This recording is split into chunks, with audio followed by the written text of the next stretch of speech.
समीचीन रूप से योगों का निग्रह करना यह है, गुप्ती कहलाती है।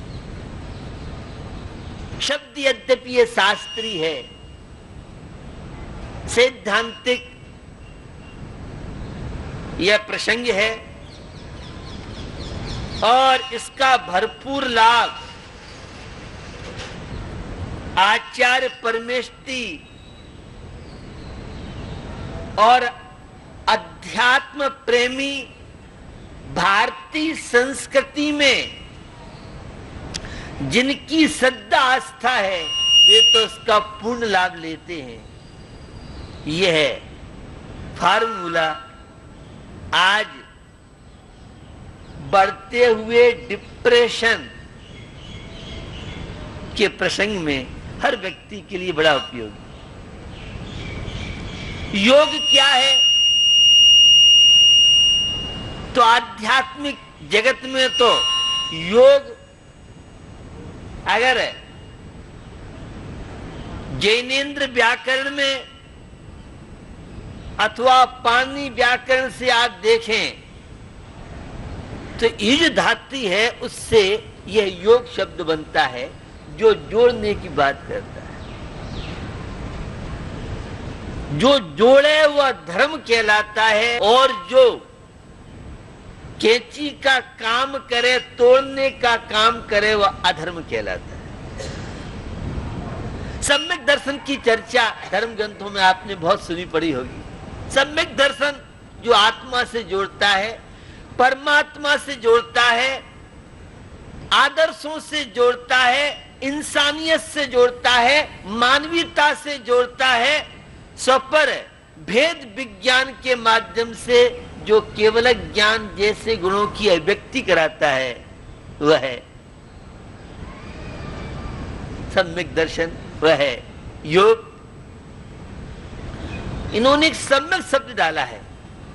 योग यहां पर मन वचन काय ये तीन ऊर्जाएं हैं शक्ति,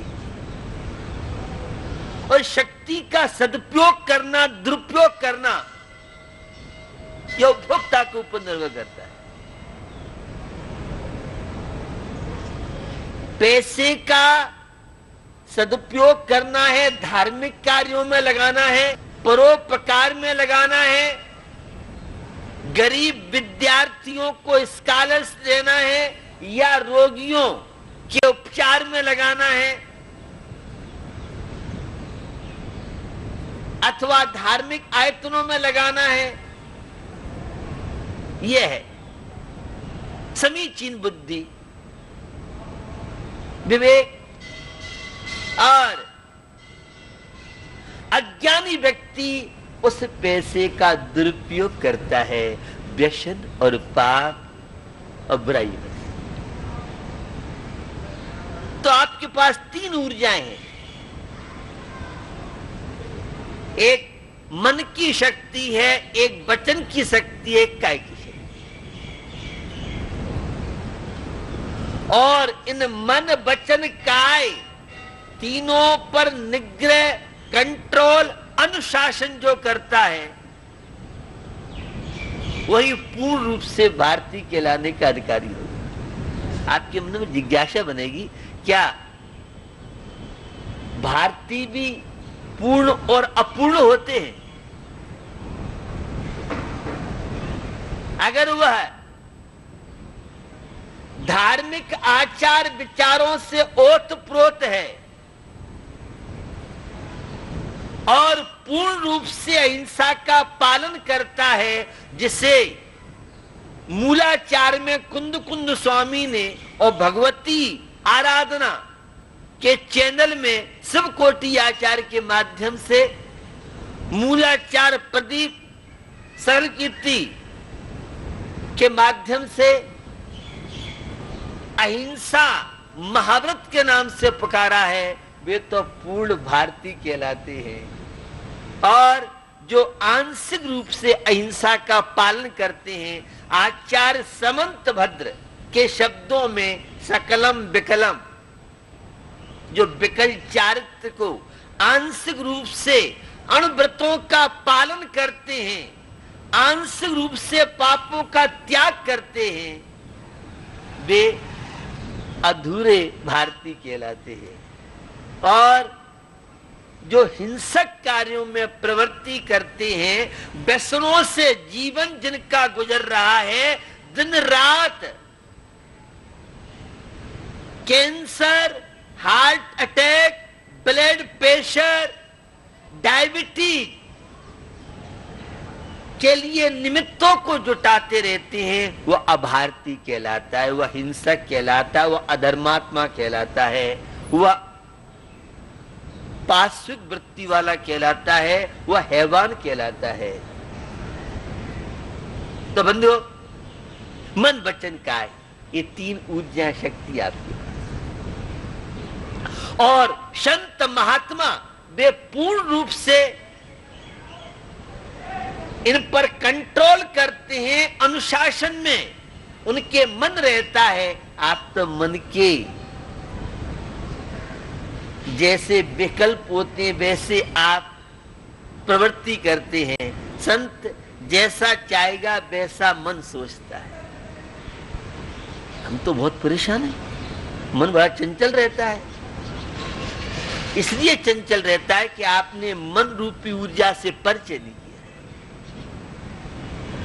हम जो विचारेंगे वही विचार मन करेगा। मन की ताकत नहीं है कि वो हमसे बाहर चला जाए। यही तो है साधना, यही तो है भारतीय संस्कृति, यही तो है बड़े गांव के पार्श्वनाथ भगवान का अतिशय और प्रभाव। यहां ऊर्जा का प्रोडक्शन, ये ऊर्जा के बहुत बड़े केंद्र हैं। ये अक्षय क्षेत्र और ये सिद्ध क्षेत्र, यहां पर्याप्त मात्रा में जो कैलोरी, विटामिन मिल सकते हैं, वह किसी भी भोज्य पदार्थ से आपको नहीं मिल सकते। समझ में नहीं है, आप क्या भूल गए? मैं आइंस्टीन के चैनल से बोल रहा हूं, मैं अब्दुल कलाम के चैनल से बोल रहा हूं। मैं साइंस की भाषा में वैज्ञानिकों के तथ्यों की ओर आज की युवा पीढ़ी का ध्यान दिलाना चाह रहा हूं। ये धार्मिक स्थल बहुत बड़े ऊर्जा के केंद्र हैं। और महात्मा गांधी के शब्दों में ईश्वर प्रिय प्रवचन सार में कुंद कुंद स्वामी के अनुसार अगर देखें तो उन्होंने शुभोपयोग, परमात्मा की भक्ति, पंच परमेष्टि की भक्ति, बीतराग प्रभु की भक्ति, जिनेन्द्र प्रभु की भक्ति, यह ऊर्जा आपके जीवन में दे सकती है। लेकिन हर व्यक्ति को यहां आके ऊर्जा मिल जाए जरूरी नहीं। ये विद्युत के तार चल रहे हैं, अब कितने पावर की मशीन है, कितने वोल्टेज का बल्ब है, तो जितना वोल्टेज होगा उतना ही तो प्रकाश होगा। तैसी जीवन रूपी है जो बल्ब है, आपके अंदर भक्ति रूपी जैसा वोल्टेज होगा, जितनी गहरी श्रद्धा आस्था होगी, उतना ही यहां से आप जीवन में लेके जा सकते हैं। तो विटामिन और कैलोरी, सात्विक विचार आपके बनेंगे तो बहुत तरह की ऊर्जाएं आपको मिलेंगी, बहुत तरह की कैलोरी, विटामिन आप प्राप्त कर सकते हैं। और तामसिक और राजसिक आपके विचार बनेंगे तो बहुत तरह की बीमारियां आपके जीवन को प्रभावित कर सकती। बंधुओं, विचारों की सात्विकता कार्य की स्वच्छता का प्रतीक है। छल कपट अन्याय अनीति करने वाले रोगी ज्यादा होते हैं। यह करंट के मेडिकल साइंस के तथ्य आपको बताना चाह रहा हूं। बीमार कौन ज्यादा होते हैं? जो ज्यादा कषाय करते हैं, धोखाधड़ी करते हैं। जितना बड़ा बेईमान उतना ज्यादा रोगी। अगर आज नहीं है तो आगे जाके बीमारियां बढ़ेंगी। रोगों का कारण है बेईमानी, अप्रामाणिक जीवन। मेरी बात को समझने का थोड़ा सा प्रयास करें। राग और द्वेष ये रोग के प्रमुख कारण है। ये आसक्ति, भोगों के प्रति आसक्ति, पैसे के प्रति आसक्ति, वासना के प्रति आसक्ति, शरीर के प्रति आसक्ति, परिवार के प्रति आसक्ति, भोजन के प्रति आसक्ति, ये सारे के सारे बीमारियों के कारण हैं। कभी आपने सोचा भी नहीं होगा, जहां रोगाणु बीमारी का कारण है, तो आपकी सोच आपको स्वस्थ बना सकती है, आपकी सोच आपको बीमार बना सकती है। ईर्ष्या, द्वेष, घृणा, पश्चाताप की भावना, बैर की भावना, यह है अपोलो हॉस्पिटल की तैयारी, रोगी होने की तैयारी और मेरे विचारों से बुढ़े होने की तैयारी। जो जितना ईर्ष्यालु होगा वह जल्दी उतना बुढ़ा होगा, और जिसके जितने श्रेष्ठ और पवित्र विचार होंगे वह वृद्ध अवस्था होने पर भी युवा होना, वृद्ध होना, ये आपके विचारों पर निर्भर करता है। अच्छे विचार आपके, पवित्रता आपके विचार है। हमारे यहां तो भावना का बड़ा महत्व है।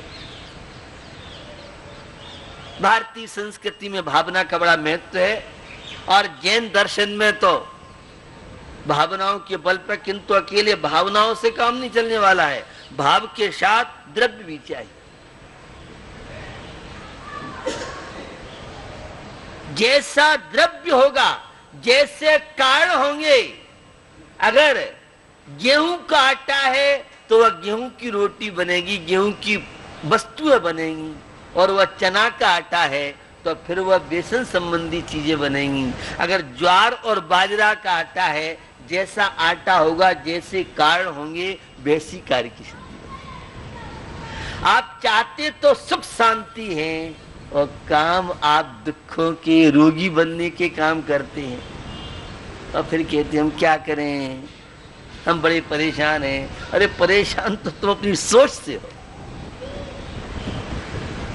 तो विचार आपके सात्विक जितने होंगे, कार्य उतना स्वच्छ होगा। और विचारों की पवित्रता के लिए संयुक्त राष्ट्र, केंद्र सरकार और राज्य सरकार बहुत तरह के प्रयास कर रहे हैं, लेकिन जब तक जन जागरण न होगा, आपकी सोच नहीं बदलेगी, तो संयुक्त राष्ट्र कुछ नहीं कर सकता है, सरकार कुछ नहीं कर सकती। तो विचारों की सात्विकता के लिए यह है श्रावक के 6 आवश्यक कार्य। ये विचारों को पवित्र बनाने में, ये संतों का समागम, संतों के प्रवचन क्यों सुनते हैं? हमारे विचारों में पवित्रता आए, हमारे विचार सात्विक बने, उसी के लिए ये शुभोपयोग, जो शुद्धोपयोग की भूमिका, परमात्मा बनने की भूमिका, आचार्य जयसन स्वामी के शब्द समय सार के बीत राग निर्विकल्प परम समझ, ये है विचारों की पवित्रता का प्रभाव। बंधुओं, विचार भोजन की तरह अनिवार्य है। सात्विक भोजन से जीवन सात्विक बनता है, शरीर निरोग रहता है, और वैसे ही सात्विकता विचारों से, वैसे ही सात्विक विचारों के द्वारा आपकी मन की स्वस्थता की स्थिति बनती है। अच्छे विचार भी भोजन है। आप तो टीवी के चैनलों के द्वारा मन की ऊर्जा का क्षरण करते, मन की शक्ति को कमजोर करते, सात्विक गुणों से विमुख होते हुए और जीवन में बीमारियों को निमंत्रण देते। अभी एक रिसर्च लंदन विश्वविद्यालय की आपने सुनी पड़ी होगी, हिंदुस्तान राष्ट्रीय अखबार है, कई बार मैंने चर्चा भी की है। 3 घंटे टीवी देखने वाले के साथ कोई भी कभी भी अप्रिय घटना घट सकती है। लगातार नहीं, 24 घंटे में 3 घंटे देखने वाला। और जो दिन भर टीवी में रहते उनका तो परमात्मा जाने, वैज्ञानिक जाने या कोई मेडिकल साइंस के डॉक्टर आपको बताए। और रिसर्च के तथ्य उन्होंने रखे हैं, व्यक्ति को 2 घंटे से ज्यादा टीवी के चैनल नहीं देखना चाहिए, अन्यथा अपनी तैयारी कर लीजिए। कार्यक्रम के प्रायोजक हैं Gulshan Rai, Anil Kumar Jain, Rajesh Kumar, Pradeep Kumar Jain, Anil hosiery, Gandhinagar Delhi, Ajay Kumar, Pradeep Kumar Jain, fit and fine T shirt, Gandhinagar Delhi, Ravi Jain, Nikhil Jain, RS steel, Ghaziabad Uttar Pradesh, Sohan Pal, Vipin Kumar Jain, Sachin Jain, Bobby, दुपट्टे वाले, कैलाश नगर दिल्ली। इस कार्यक्रम के प्रायोजक हैं संजय जैन, बीड़ी वाले, मेरठ उत्तर प्रदेश।